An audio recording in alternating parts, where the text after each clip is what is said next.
ጥናት ወይ በምዕራፍ እንኳን ሲከፋፈል የተጣረሰ ሐሳብ የሚያቀርብ መጽሐፍ የጻፉ ፕሬዝዳንት ይዛችሁ ኢትዮጵያን መርተናታል የምትሉት በምን አይነት መስፈርት ነው የሚለው እንድትመልሱልን እንፈልጋለን። እንደ መጀመሪያ ከተነሳው ከዚህ ከመደመር እሳቤ ለመነሳት መደመር በጣም ትልቅ ኢትዮጵያዊ ፍልስፍና ነው። ፍልስፍና አይደለም አላለም። የርዕዮተ ዓለም እስረኛ አይደለም ያለው ጠባብ ርዕዮት የያዘው በጭፍን እይታ የሚመራ አይደለም እንጂ በጣም መንኮራበት የኢትዮጵያን ትራንስፎርሜሽን እያሳካ ያለ አዲስ ሀገር በቀል ኢትዮጵያዊ ፍልስፍና ነው። ይሄንን አስታክ የማለፍ ፈልጋለሁ። ለማን ጠቀመ የት ቤት ገባ ላላችሁት የኢትዮጵያ 30 ሚሊዮን የሚሆን የቡና ዘርፍ ላይ ሰማራውን ኢትዮጵያዊ ጠይቁ። በዚህ በተበላሸ የፎሬክስ ስርዓት ምክንያት የተደበቀ ታክስ ተጥሎበት ገቢው አንሶ የነበረው አርሶ አደር ዛሬ ከቡና ብቻ ገቢው በእጥፍ ጨምሯል። አርብቶ አደሩ የቀንድ ከብቱን ሽጠው ስጋ ሽጠው ገቢው ሲግኒፊካንትሊ ጨምሯል። ይሄንን ነው ሪፎርሙ ያስተካከለው። ዶክተር ራሄል ቅድም አድሚት አድርጓል እኮ ቀበሌ ወርዷል እኮ አሉ። ኮሪደሩ ቀበሌ ከወረደ ታዲያ እዛ ቀበሌ ወርዶ የሰራው ማን ነው? እዛ ቀበሌ ላይ ያለው ወጣት አይደለም ይሄን ስራ የሚሰራው? ስለዚህ ያቺ እኛ ምንላት ብልጽግና ያለችው የት ነው? እዚህ ኢትዮጵያ ውስጥ ነች። አዲስ አበባ ብቻ አይደለም። አዲስ አበባ የኢትዮጵያ ሕዝብ ዓለም ያወራው ስለሆነ ጊዜ መውሰድ አልፈልግም፣ ግን ሙሉ ኢትዮጵያን ወጥተን ማየት እንችላለን።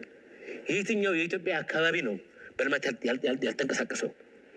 የትኛው አርሶ አደር ነው ምርቱ በጥፍ ያልጨመረው? ሂዱና በበሯ ሲያልፍ የነበረውን ውሃ መጥለፍ አቅቷት ለዘመናት የተቸገረች እናት ዛሬ በፓምፕ ጠልፋ ገቢዋ ሲጨምር ኢንቨስተር ስትሆን ያመጣውን ውጤት እዩ።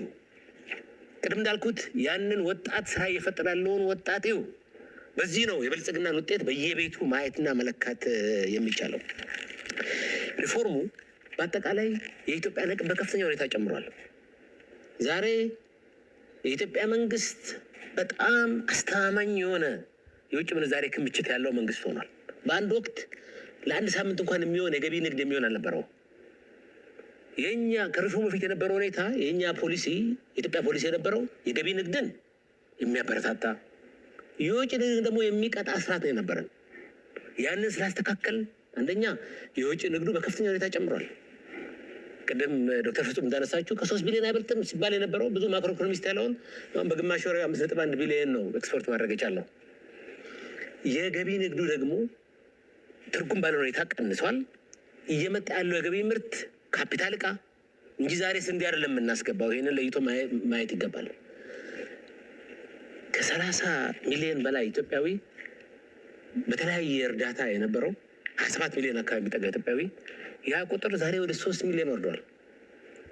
ያንን ኢትዮጵያዊ በየቤቱ ሂዱና ጠይቁ። ምን ይዞልህ መጣ ብልጽግና? ኩራቱ ስንዴ ከሚሰፈርለት ይልቅ ራሱ አምርቶ ያንን እሸት ይዞ ይሄንን የብልጽግና የትብብር መንፈስ የሆነውን የስንዴ ነዶ ይዞ የደስታ ሲቃ የተናነቀውን አርሶ አደር መጠየቅ ነው።